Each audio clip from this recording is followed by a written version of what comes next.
नमस्कार। चलिए आज एक ऐसे कानूनी फैसले पर बात करते हैं जो परिवार, शादी और जिम्मेदारी से जुड़े कई मुश्किल सवाल खड़ा करता है। ये एक ऐसा मामला है जो हमें दिखाता है कि रिश्तों की उलझी हुई दुनिया में कानून की लकीर आखिर कहाँ खींची जाती है। इस पूरी बातचीत की शुरुआत एक बहुत ही सीधे से सवाल से करते हैं। जरा सोचिए, अगर किसी के परिवार का कोई सदस्य कुछ गलत कर रहा है और उसे इस बारे में पता चल जाए, तो क्या सिर्फ ये जानकारी उसे भी उस अपराध में भागीदार बना देती है?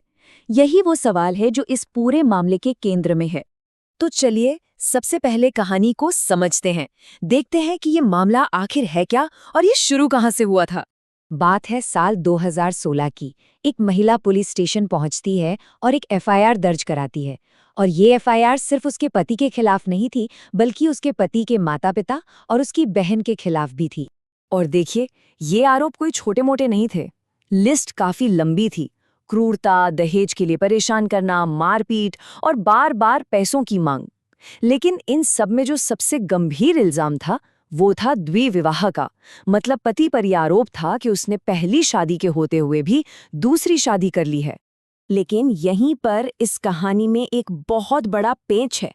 पति के खिलाफ तो आरोप बिल्कुल साफ थे, पर उसके घरवालों यानी सास, ससुर और ननद के खिलाफ जो आरोप थे वो बहुत ही जनरल थे। एफआईआर में बस इतना लिखा था कि वो लोग घटनाओं के दौरान मौजूद थे और पति को बढ़ावा देते थे। पर उन्होंने असल में क्या किया, इसका कोई भी साफ साफ जिक्र नहीं था। तो एफआईआर तो हो गई, इसके बाद शुरू हुआ एक लंबा अदालती सफर। चलिए देखते हैं कि ये मामला निचली अदालत से देश की सबसे बड़ी अदालत तक कैसे पहुंचा। तो देखिए हुआ क्या। 2016 में एफआईआर हुई, फिर केस गया ट्रायल कोर्ट में, जिसने कहा कि हाँ, पूरे परिवार पर केस चलना चाहिए। परिवार इस फैसले के खिलाफ केरला हाईकोर्ट गया, लेकिन हाईकोर्ट ने भी दखल देने से मना कर दिया। अब उनके पास एक ही रास्ता बचा था, देश की सबसे बड़ी अदालत यानी सुप्रीम कोर्ट। तो कई साल की कानूनी लड़ाई के बाद ये मामला पहुंचा सुप्रीम कोर्ट। और यहीं पर इस कहानी में एक ऐसा मोड़ आया जिसने सब कुछ बदल कर रख दिया। सुप्रीम कोर्ट ने एक बहुत बड़ा और कह सकते हैं चौंकाने वाला फैसला सुनाया। कोर्ट ने पति के माता-पिता और बहन के खिलाफ चल रही सारी आपराधिक कार्यवाही को रद्द कर दिया। मतलब पति पर तो केस चलेगा, लेकिन बाकी परिवार वालों को पूरी तरह से बरी कर दिया गया। अब सवाल ये उठता है कि आखिर ऐसा हुआ क्यों? जिस केस को ट्रायल कोर्ट और हाई कोर्ट दोनों ने सही माना, उसे सुप्रीम कोर्ट ने पति के परिवार वालों के लिए खारिज क्यों कर दिया? देखिए, इसका जवाब छिपा है कानून के एक बहुत ही जरूरी सिद्धांत में। और वो सिद्धांत है किसी जुर्म की जानकारी होना और उस जुर्म में सक्रिय भागीदारी होना। ये दो बिल्कुल अलग अलग बातें हैं। जैसा कि हमने देखा, इस केस का जो मुख्य आरोप था वो था द्विविवाह का। कानून के हिसाब से इसका सीधा सा मतलब है कि जब कोई इंसान पहले से शादीशुदा होते हुए भी किसी और से शादी कर ले। और यहाँ पर सुप्रीम कोर्ट ने एक बहुत साफ लकीर खींच दी।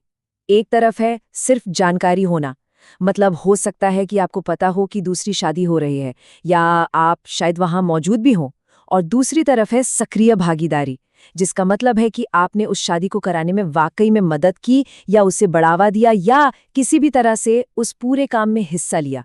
सुप्रीम कोर्ट ने अपने फैसले में एक बहुत ही पावरफुल बात कही। उन्होंने साफ कहा कि सिर्फ जानकारी होना अपने आप में उस अपराध को करने के लिए जरूरी साझा इरादे को साबित नहीं करता है। कोर्ट ने पाया कि पत्नी ने अपने ससुराल वालों पर जो आरोप लगाए थे वे बहुत ही ढीले ढाले और अस्पष्ट और आधारहीन थे। ऐसा एक भी सबूत सामने नहीं आया जिससे ये साबित हो सके कि माता-पिता या बहन ने दूसरी शादी करवाने में असल में कोई मदद की थी। तो ये तो हो गई इस केस की कहानी, लेकिन इस फैसले का मतलब क्या है, भविष्य के लिए इसके क्या मायने हैं, आइए अब इसे समझते हैं। ये फैसला एक तरह से एक नज़ीर बन गया है, एक स्टैंडर्ड सेट करता है। अब से अगर द्विविवाह के मामलों में रिश्तेदारों पर आरोप लगाया जाता है तो सिर्फ ये कहना काफी नहीं होगा कि उन्हें पता था। ये साबित करना होगा कि उन्होंने उस शादी को करवाने में सक्रिय भूमिका निभाई थी। तो इस पूरी बातचीत से तीन मोटी मोटी बातें निकल कर आती हैं। पहली, कानून की नज़र में जानना और करना एक ही बात नहीं है। दूसरी, किसी पर आरोप लगाना है तो वो स्पेसिफिक होना चाहिए, जनरल नहीं। और तीसरी, ये फैसला रिश्तेदारों को पारिवारिक झगड़ों में बिना किसी ठोस सबूत के घसीटे जाने से बचाता है। और आखिर में ये फैसला हमें एक बड़े सवाल के साथ छोड़ जाता है। परिवार के प्रति वफादारी निभाने और किसी के गुनाह में भागीदार बनने के बीच वो महीन सी लकीर आखिर कहाँ है? कानून इसे कैसे तय करता है? इस पर विचार जरूर कीजिएगा।